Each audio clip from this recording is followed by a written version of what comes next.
Hello cuties, आप सभी लोगों का स्वागत है मूवीज पनघट में। आज हम बात करने वाले हैं see you in my 19th life के एपिसोड 11 की। एपिसोड की स्टार्टिंग होती है, जिम ने शमन पैल्स पकड़ रखी थी और वो अपनी फर्स्ट लाइफ के बारे में देख रही थी कि वहाँ पर उसका नाम सू था और उसको टास्क दिया गया था कि उसके कपड़ों को डाई करना है, क्योंकि फिर उन कपड़ों का यूज़ शमन बेल्स को बांधने के लिए किया जाता। और उसको ये काम दिया था चियोन यून ने, जो कि इस लाइफ में मिनगी है, और वो उन कपड़ों के बारे में जानने ही सू से मिलने के लिए आया था और वहीं पर उसके साथ डो यून भी था। फिर दिखाते हैं चियोन यून के जाने के बाद वहाँ पर सू की बड़ी बहन सियोल आ जाती है, जो कि इस लाइफ में चोवुन है।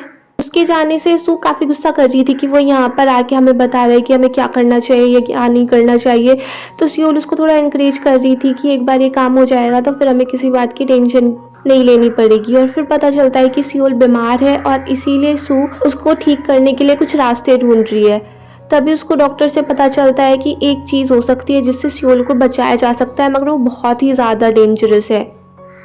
कि उसको एक जगह से एक रियल मेडिसिन मिल सकती है जिससे सियोल बच जाएगी, मगर उसके बदले में उसको कुछ स्पिरिचुअल आइटम देना पड़ेगा। और डॉक्टर बता देते हैं कि शमन बेल्स में इतनी पावर है जिससे वहाँ पर उन लोगों को जो प्रॉब्लम आ रही है वो ठीक हो जाएगी और उसके बदले में वो तुम्हें वो मेडिसिन दे देंगे। और वो शमन बेल्स बहुत ज़्यादा सेक्रेट थी, बट फिर भी सू सोच लेती है कि मुझे अपनी बहन को बचाना है, चाहे मुझे इसके लिए भगवान को गुस्सा ही क्यों ना करना पड़े।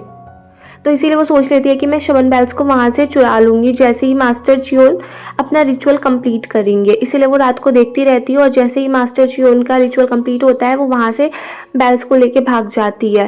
वो अपनी बहन के साथ भाग रही होती है उस जगह पर जाने के लिए जहाँ से उसको मेडिसिन मिलती, मगर इतने ही वहाँ पर चियोन यून के आदमी आ जाते हैं, उनको घेर लेते हैं और सू उससे बहुत ज़्यादा बैक करती है कि प्लीज़ उसकी बहन की ज़िंदगी को छोड़ दो, उसने कुछ नहीं किया है, उसको कुछ भी नहीं पता था।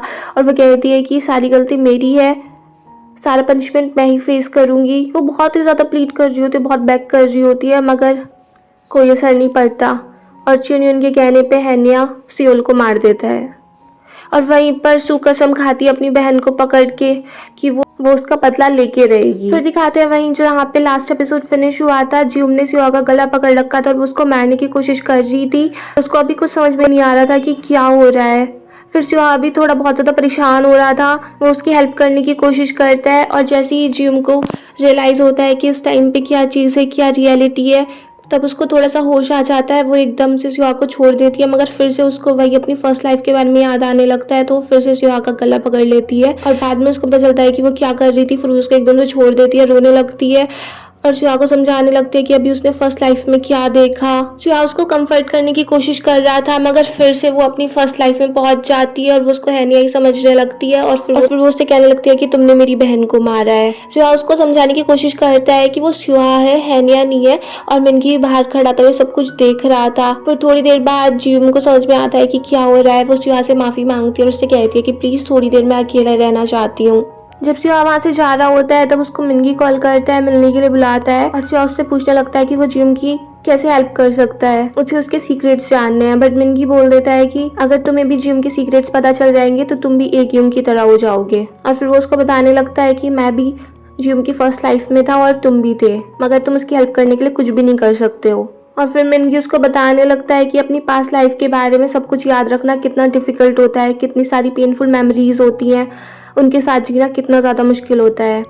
पर शिवा भी कह देता है कि मैं जियोम की हेल्प करके ही रहूँगा, जब भी मुझे डिफ़िकल्टी होती थी जियोम ने हमेशा मेरी हेल्प की है, तो मैं उसको ऐसे नहीं छोड़ सकता हूँ। तो पिनकी कह देता है अगर तुम्हें उसकी हेल्प करनी है तो तुम्हें जियोम को कन्विंस करना होगा कि वो नॉर्मल रहे, उसे नॉर्मल रहने के लिए कन्विंस करो। फिर दिखाते हैं जियोम उन फ्लावर्स को देखती है जो शिवा उसके लिए लेके आया था और उसमें एक कार्ड भी रखा हुआ था। फिर उस मैसेज को पढ़ के जियोम को काफ़ी अच्छा फील होता है। उसको लगता है कि शिवा उसको बहुत ज़्यादा सपोर्ट करता है, वो हमेशा उसके बारे में केयर करता है, उससे थोड़ा अच्छा फील होता है, उसे पढ़कर उसे थोड़ा अच्छा फील होता है और उसको बहुत दुख होता है कि वो अभी क्या कर रही थी। और फिर उसे मिनगी की बात भी याद आ जाती है एग्यूंग के बारे में। फिर वो एग्यूंग से मिलने के लिए हॉस्पिटल भी जाती है क्योंकि अभी तक एग्यूंग की बीमारी का कोई भी पता नहीं चला था।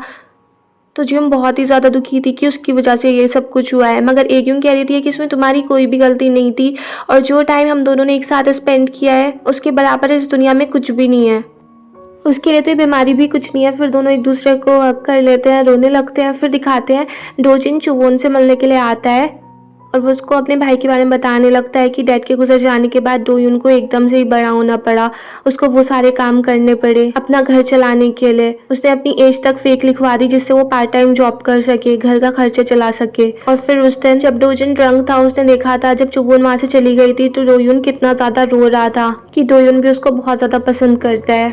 चुवोन को तो पहले यही लगता था कि जितना वो डोयुन को पसंद करती है वो उसको इतना पसंद नहीं करता, इसलिए उसको बुरा लग रहा होता है कि मैंने हमेशा सिर्फ अपने पेन के बारे में सोचा, कभी ये नहीं सोचा कि डोयुन किन सब चीजों से गुजर रहा है। फिर दिखाते हैं सिवा अपने घर पे जाता है और वहाँ पर वो जिम के बारे में ही सोच रहा होता है कि वो अपनी पास्ट लाइफ के बारे में किस टाइप से बताया करती थी और उसने कभी भी उसके पेन के बारे में नहीं सोचा कि उन सब चीज़ों को याद रख के उन सारे लोगों को खो के उसको कैसा फील होता होगा। फिर नेक्स्ट डे दिखाते हैं जब वो अपने होटल पहुंचता है, वहाँ पर काफ़ी सारे रिपोर्टर्स होते हैं, वो सब उसके अंकल के केस के बारे में उससे पूछने लगते हैं पर जो किसी को भी आंसर नहीं देता। और फिर दिखाते हैं वो अपने डैड से भी मिलता है तो उसके डैड उससे पूछने लगता है कि अब उससे अच्छा लग रहा है कि अब उसके अंकल ने कन्फेस कर दिया। पर जो कहने लगता है कि अगर उन्होंने सबके लिए सॉरी बोला है, माफ़ी मांगी है तो भी कोई फ़र्क नहीं पड़ता है क्योंकि उनकी वजह से 2 लोगों की जान गई है और ये ज़रूरी है कि उनको इसकी सज़ा मिले।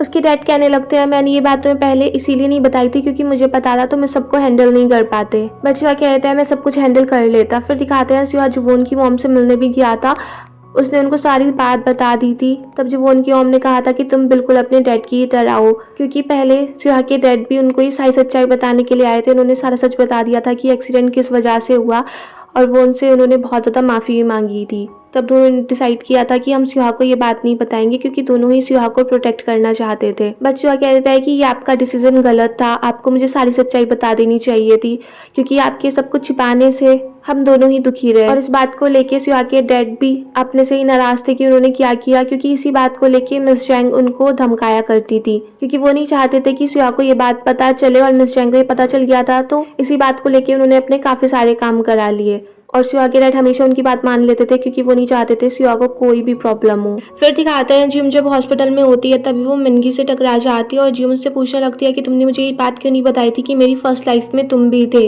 बट मिनगी कह देता है कि अगर तुम्हें एग्यूंग को बचाना है तो तुम्हें याद करना पड़ेगा कि तुम्हारी फर्स्ट लाइफ में क्या हुआ था। तो जिम उसको बताने लगती है, फिर भी जिम को अभी पूरी बात नहीं पता थी अपनी फर्स्ट लाइफ के बारे में। तो मिनगी उससे कहता है कि वो शमन बैल सिर्फ तुम्हें गाइड कर सकती हैं, याद तो तुम्हें अपने आप ही करना पड़ेगा सब कुछ, और इसीलिए तुम्हें एग्यूंग को बचाना है तो जल्द से जल्द कोशिश करो कि तुम्हें अपनी फर्स्ट लाइफ के बारे में सब कुछ याद आ जाए। इसीलिए जिम प्रॉमिस कर लेती है कि वो किसी भी कीमत पे एग्यूंग को तो बचा के ही रहेगी। और जितने टाइम एग्यूंग हॉस्पिटल में थी वो उसका वहाँ पर ध्यान रखती है। एग्यूंग भी जिम के साथ टाइम स्पेंड करने से काफ़ी ज़्यादा खुश थी कि वो उसके साथ अब टाइम स्पेंड कर रही है। फिर दिखाते हैं जिम चुवोन के साथ मिलती है, वो दोनों एक आर्ट गैलरी में जाते हैं और वहाँ पर जिम चुवोन को लेकर काफी ज्यादा खुश थी, वो उसको गले लगा लेती है और कहने लगती है कि मैं तुम्हें बहुत दिनों से मिस कर रही थी। और फिर एग्यूंग के बारे में वो लोग बात करने लगते हैं कि वो आजकल बीमार है तो इसीलिए चुवोन भी थोड़ा जिम को चीयर अप करने की कोशिश करने लगती है। उसको कह देती है कि जब एग्यूंग की सर्जरी हो जाएगी तो वो बिल्कुल ठीक हो जाएगी। और फिर चुवोन डोयुन के बारे में बताने लगती है कि अब शायद उसको डोयुन को लेके गिव अप कर देना चाहिए। तो जिम को ये बात अच्छी नहीं लग रही थी क्योंकि चुवोन डोयुन को बहुत ज़्यादा पसंद करती है। तो जिम डोयुन को फ़ोन करती है और उससे कह देती है कि अगर वो चुवोन को जाने देगा तो ये इसके लिए बहुत बड़ा लॉस होगा। फिर जो डोयुन के पास से जा ही रहा था कि उसको पता चलता है जिम का कॉल आया है तो वो सोचने लगता है कि उसने डोयुन को ही कॉल क्यों किया। तो वो डोयुन के पास ही बैठ जाता है और उसकी सारी बातें सुनने लगता है। तो डोयुन फोन को स्पीकर पे कर देता है और फिर जिम डोयुन से कह रही थी कि प्लीज सिया का ध्यान रखना क्योंकि अभी मैं शायद उसको फेस नहीं कर पाऊंगी। और वो सिया को लेके ही सारी बातें बोल रही थी तो उन सबको सुन के सिया काफी ज्यादा खुश था। बट तभी एकदम से डोयुन फोन कट कर देता है। तो डोयुन उस पर गुस्सा कर रहा था कि तुमने फोन इतनी जल्दी क्यों कट कर दिया, शायद वो कुछ और भी बोलती। तो डोयुन कह देता है अगर तू उसको इतना मिस कर रहा है तो उससे जाके मिल ले। और फिर चिया भी डोयुन से बोल देता है कि उसको अपनी फीलिंग्स को फेस करना चाहिए, उसे चुवोन को लेके गिव अप नहीं करना चाहिए। फिर दिखाते हैं डोयुन अब चुवोन का ही वेट कर रहा था ऑफिस में कि वो कब आएगी। दूसरी साइड दिखाते हैं सिया जिम से मिलने के लिए जाता है और जिम उसको सॉरी बोल रही थी कि मुझे इसी बात का डर लग रहा था कि जब मैं नेक्स्ट टाइम तुम्हें देखूंगी तो पता नहीं मैं क्या कर दूंगी। उसको काफी ज्यादा सॉरी बोल रही थी कि मैंने पता नहीं क्या कर दिया था। तो सिया उससे बिल्कुल भी गुस्सा नहीं था, वो उससे कह देता है कि मुझे समझ में आ रहा है तुम किस चीजों से गुजर रही हो, मुझे पता है तुम कितना ज्यादा स्ट्रगल में हो, तुम्हें कितना ज्यादा पेन हो रहा है। और मुझे पता है जब हम लोगों ने डेटिंग स्टार्ट की थी तो मुझे समझ में आ गया था कि मुझे आगे क्या फेस करना होगा। तो प्लीज़ तुम किसी बात की भी टेंशन मत लो और मैं तुम्हारे लिए हमेशा तुम्हारे पास रहना चाहता हूँ। मैं नहीं चाहता हूँ कि मेरी वजह से तुम्हें कभी भी कोई प्रॉब्लम हो। हम दोनों मिलके सारी प्रॉब्लम्स को फेस करेंगे। पहले जिम को भी थोड़ा डर था कि उसने सुहा को हर्ट किया है, बट अब जब उसने सुना कि सुहा उससे इतना ज़्यादा प्यार करता है, उसको इतना ज़्यादा कंफर्ट कर रहा है, तो वो भी सोच लेती है कि वो भी ट्राई करेगी नॉर्मल रहने की। फिर सुहा को भी मिंकी की बातें याद आ रही थी, तो वो जिम को ले जाता है, उससे कह देता है कि इस बार वो शमन बेल्स को टच करे तो पूरी चीज़ एकदम क्लियर देख ले, कि फिर उसे आगे कभी कोई प्रॉब्लम ना पड़े।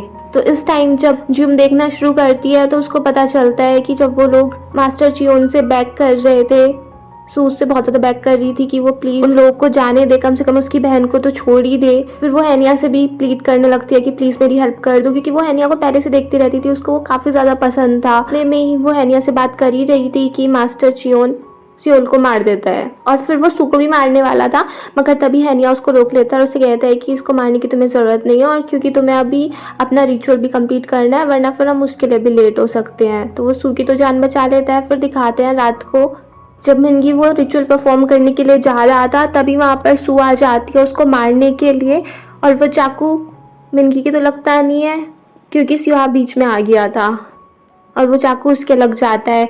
वो सू को रोक लेता है कि प्लीज़ तुम ऐसा कुछ मत करो, खून का बदला खून से ही नहीं लिया जाता है।